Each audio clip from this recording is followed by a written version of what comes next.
Oi, pessoal. Hoje nós vamos dar continuidade aos estudos que nós estávamos desenvolvendo, né, das partes do nosso sistema de abastecimento de água. Então, continuando na captação, que a gente já viu sobre a captação de águas superficiais, nós vamos falar hoje sobre a captação de água subterrânea. Então, é um tópico de extrema importância para ser abordado, principalmente porque se a gente for observar aqui nessa representação, a gente pode ver que a maior parte da água doce disponível, ela está justamente disponibilizada em forma de aquíferos subterrâneos. Então, o estudo desses aquíferos é essencial para que a gente consiga fazer uma exploração, um consumo dessa água de forma eficiente e também gerenciada, né? Então, aqui, para que isso aconteça de forma adequada, a gente tem vários aspectos legais que vão cobrir esse uso. Então, vamos tratar de como esse uso deve ser feito. Na aula disponibilizada no Moodle, eu coloquei diferentes legislações nacionais e do estado de Goiás, mas aqui eu vou pontuar a necessidade da outorga. Então, esse uso da água subterrânea, a extração de água de um aquífero subterrâneo, ela está sujeita à outorga pelo poder público. O que é isso? É uma outorga de direito do uso da água. Isso não quer dizer que eu sou o dono daquela água, mas quer dizer que eu posso consumi-la em determinada quantidade. Então, daí eu regulo esse uso e eu garanto que cada um use de forma racional e eu consiga usar a água, o meu vizinho também consiga usar em quantidade e qualidade suficiente. Nesse aspecto legal, alguns usos são dispensados dessa outorga. Então, aqui a gente tem quem usa 1 litro por segundo dos recursos hídricos para satisfação de pequenos núcleos populacionais no meio rural, está dispensado. As derivações, captações de até 1 litro por segundo e lançamentos que sejam insignificantes também estão dispensados, e as acumulações com volumes de até 5.000 metros cúbicos são considerados insignificantes. Ponto importante, mesmo que eu não precise ter outorga, eu preciso fazer um processo para formalizar o uso insignificante dessa água. Então, o que isso significa? Se eu for furar um poço na minha casa, eu preciso procurar o órgão ambiental responsável lá da minha região e entrar com esse processo, disponibilizar as informações com relação ao uso, a quantidade de uso, e aí eu vou ver em qual tipo de documento, em qual enquadramento esse meu uso se encaixa. Bom, com relação à formação aquífera e geológica, a primeira coisa que a gente tem que entender é que esses aquíferos são formados pela formação de rochas que tenham ali os interstícios, os poros, para que essa água se acumule, para que essa água se movimente. Então, para que eu tenha um aquífero, eu posso ter qualquer tipo de rocha, pode ser sedimentar, ígnea, metamórfica. Coloquei alguns exemplos específicos na aula que vocês podem explorar melhor. Mas a condição é que essa rocha seja porosa ou permeável, porque senão não tem como abastecer ali esse aquífero. O que a gente pode entender é que a maior parte dos aquíferos é formado por rochas sedimentares. Então, a gente tem bastante poros ali, elas representam só 5% da crosta terrestre, mas 95% da água está ali nos aquíferos formados com rochas sedimentares. Daí a gente vai ver que isso pode interferir na qualidade da água, na forma como ela é distribuída um pouquinho mais para frente. Bom, aqui a gente tem uma representação de como seria a distribuição no subsolo da água. Então, eu tenho aqui uma zona de saturação, onde todos os meus poros vão estar preenchidos com água. Acima dessa zona de saturação, nós temos um processo de ascensão capilar, onde a água tende a subir para essa faixa intermediária, onde os poros estão parcialmente ocupados por água. Então, eles não estão completamente cheios, e ali eu posso ter ar e água nesses poros. E aqui, na faixa da água do solo, próximo à superfície, a gente tem a umidade do solo propriamente dita. Então, relacionado com essa umidade aqui da superfície do solo. O importante é que a gente pensar que essas faixas, elas não são fixas. Eu posso ter tamanhos diferentes, dependendo da região onde eu estou, dependendo do solo ali onde estou localizado. E existe uma transição gradual entre uma faixa e outra. Então, não necessariamente eu consigo destacar essas faixas como a gente está vendo aqui no desenho. Bom, aqui um exemplo, a gente teria a zona saturada, com as franjas capilares ali, onde eu tenho uma ascensão da água, a zona não saturada, que seria a zona intermediária, e a umidade do solo propriamente dita. E aqui essa zona saturada, ela vai recarregar os rios e os lagos da superfície. Bom, os aquíferos, gente, eles possuem classificações diferentes. Isso vai depender da sua permeabilidade, da sua capacidade de ceder água ou não, de armazenar essa água ou não. Então, a gente tem algumas classificações diferentes pelos aquíferos, começando pelos aquicludes.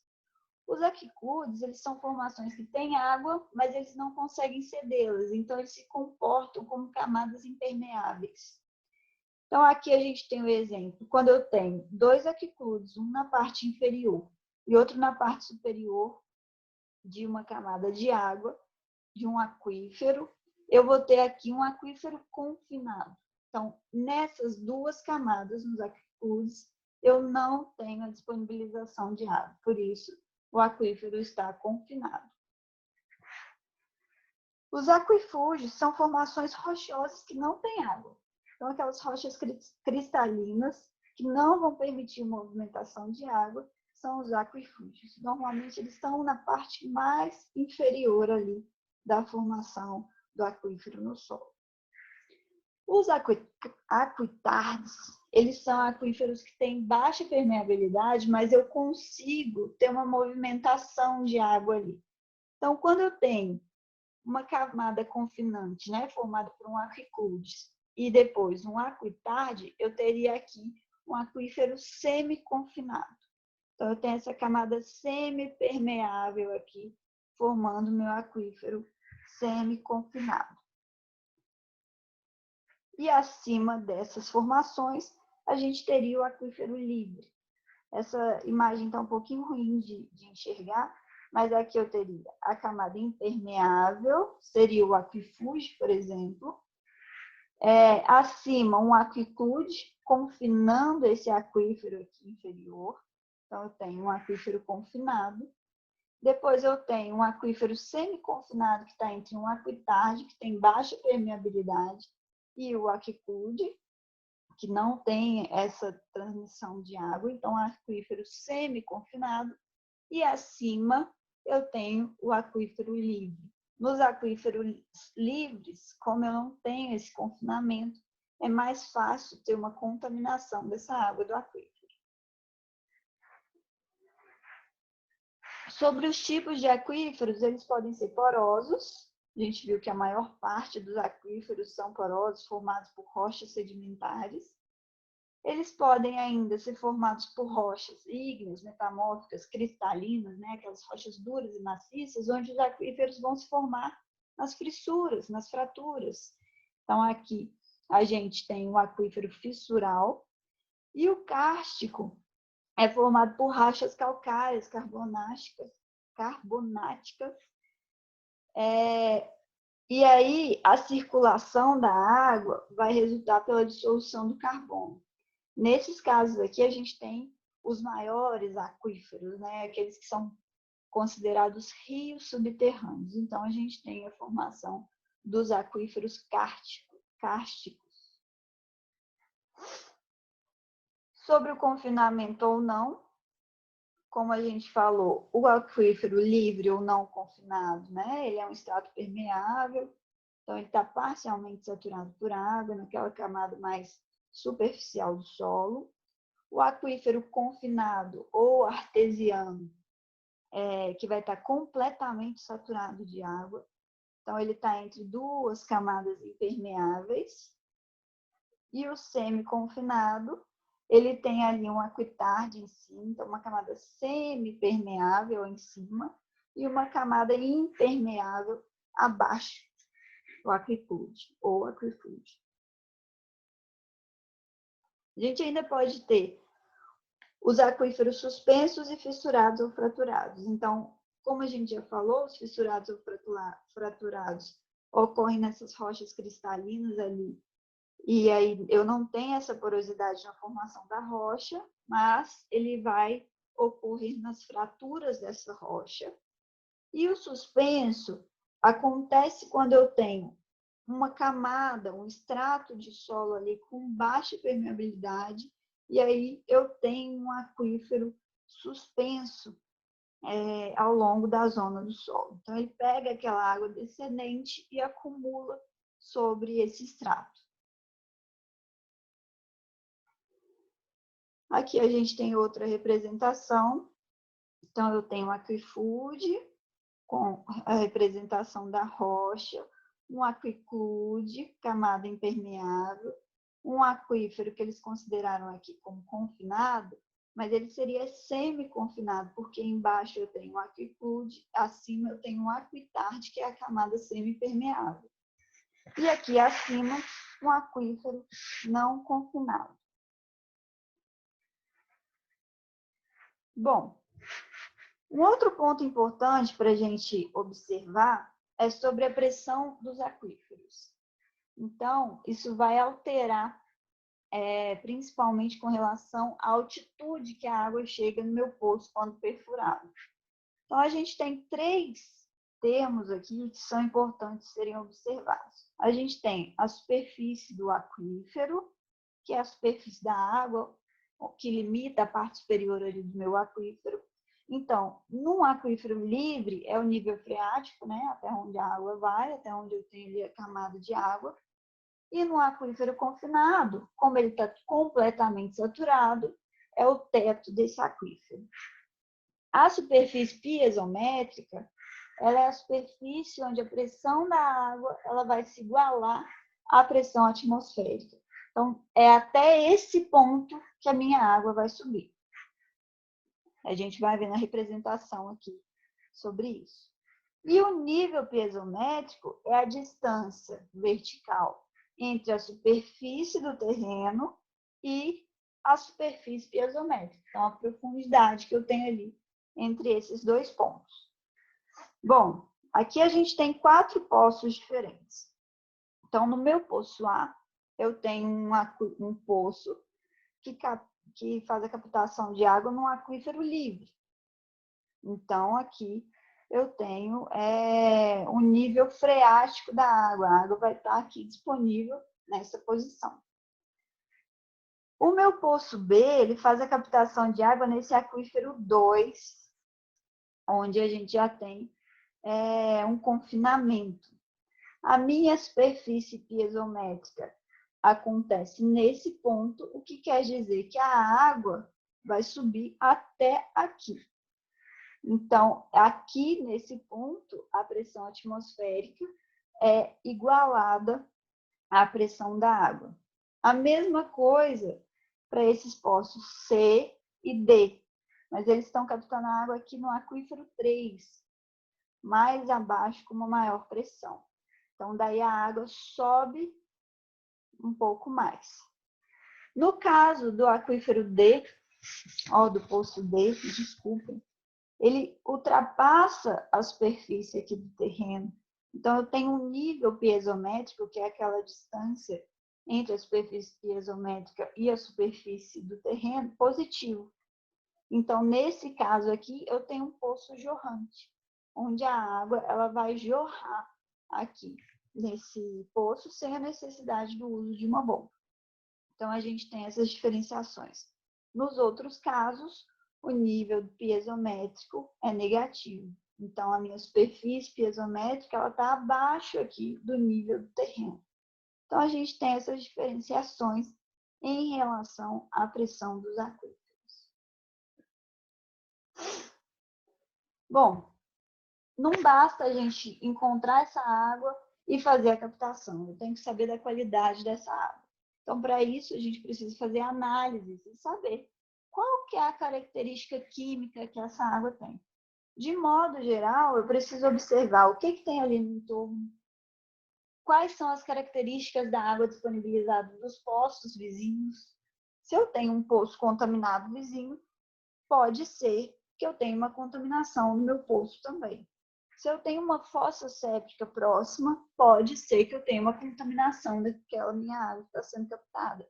Então, eu preciso respeitar os padrões de potabilidade para fazer o consumo dessa água. E, por isso, a análise é essencial de ser feita. Então, para a análise físico-química para poços em perfuração, ela tem que observar principalmente a existência de poços próximos, que tenham alto teor de sólidos totais dissolvidos, características físicas, odor, gosto, turbidez, ou com alguns íons com teores acima dos limites, então flúor, ferro, então tudo isso tem que ser analisado. Para poços recém-terminados, aí tem que ver qual que é a composição físico-química, a característica da rocha que está ali naquele aquífero vai interferir nessa composição físico-química do aquífero e ver se atende às normas e padrões de potabilidade. Então, aí na aula, eu elenquei alguns pontos mais minuciosos, depois vocês dão uma olhadinha para entender melhor essa parte. Mas, de modo geral, o que a gente precisa entender que isso tudo precisa ser feito. Além disso, das características físico-químicas, é necessário fazer a análise bacteriológica para saber se eu tenho micro-organismos ali que vão interferir nesse padrão de potabilidade. Bom, então vou fazer uma amostragem, levar para o laboratório, de acordo com as normas, né, de amostragem, de armazenamento, para fazer a avaliação da qualidade dessa água. Bom, para finalizar, vamos falar rapidinho de algumas noções sobre os poços tubulares. Aí a gente tem um vídeo disponibilizado que mostra, faz uma representação da perfuração de poços. Depois vocês assistem, por favor. E aí a gente vai conseguir entender melhor. Então, o poço tubular ou artesiano, ele é uma perfuração que vai ser feita por máquinas. É um projeto de engenharia. Então, a gente precisa de um engenheiro desenvolvendo esse projeto com um ART. E aí, eu vou ter alguns centímetros de abertura e vou revestir esse poço para evitar, principalmente na parte superficial, a gente vai ver, que eu tenha a contaminação dessa água ali do poço. A perfuração ela vai envolver a perfuração em si, a completação, que vai evitar que essas impurezas contaminem a água, vou mostrar na figura para vocês, a limpeza, o desenvolvimento do bombeamento e a instalação do poço em si. Então, a gente vai observar aqui nas figuras como é que seria essa construção dos poços tubulares. Se eu tenho um aquífero sedimentar, a gente precisa de mais estruturas para essa formação. Então, aqui eu tenho a perfuração, a cimentação com proteção para evitar essa contaminação superficial. E aqui abaixo eu também tenho a cimentação da base para evitar que esses grãozinhos, esses sedimentos, acabem entrando aqui no meu poço. Esse tipo de poço, no aquífero sedimentar, ele precisa de filtro, que são essas estruturas que são colocadas ao longo da tubulação, e de pré-filtro, que são cascalhos que vão evitar que essa areia chegue aqui ao meu poço. Então, essa é a formação de um poço no aquífero sedimentar. Se eu estiver perfurando um aquífero numa rocha cristalina, onde eu não tenho esses sedimentos soltos, não vai ter a necessidade desse filtro e do pré-filtro. Então, a gente faz a cimentação só aqui na superfície, não há necessidade de cimentação na base. E aqui eu faço a perfuração da rocha, para fazer a captação nas fissuras, nas fraturas, faço a perfuração da rocha sem necessidade de filtro e de pré-filtro. Bom, alguns termos relacionados ao poço que vão interferir no nível desse lençol, né? Desse aquífero. Bom, eu tenho o nível estático, que é o nível d'água no meu poço quando não está acontecendo o bombeamento, e eu tenho o nível dinâmico, que é para onde vai a altura, o nível d'água, quando esse bombeamento se inicia. A diferença entre o nível estático e o nível dinâmico é o rebaixamento do meu poço.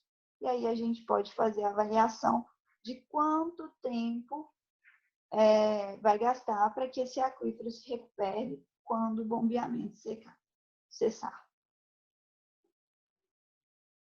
Bom, para finalizar, fechar agora de verdade, todo poço precisa de manutenção para que eu consiga assegurar que a água continue com qualidade. Então, alguns pontos devem ser considerados, como fazer inspeção desses poços, registrar as informações sobre o comportamento desse aquífero, observar os problemas que podem estar acontecendo com a bomba no poço em si, racionalizar os serviços, né? Racionalizar esse uso, e tudo isso vai visar diminuir a despesa com energia, diminuir a depreciação dos equipamentos associados e fazer a racionalização do trabalho das equipes. Então, gente, esses são os principais pontos dessa aula. Eu espero que tenha ajudado, contribuído para clarear as ideias. E aí a gente passa depois para o próximo tópico, que seria a adução. Certo? Essas são as referências.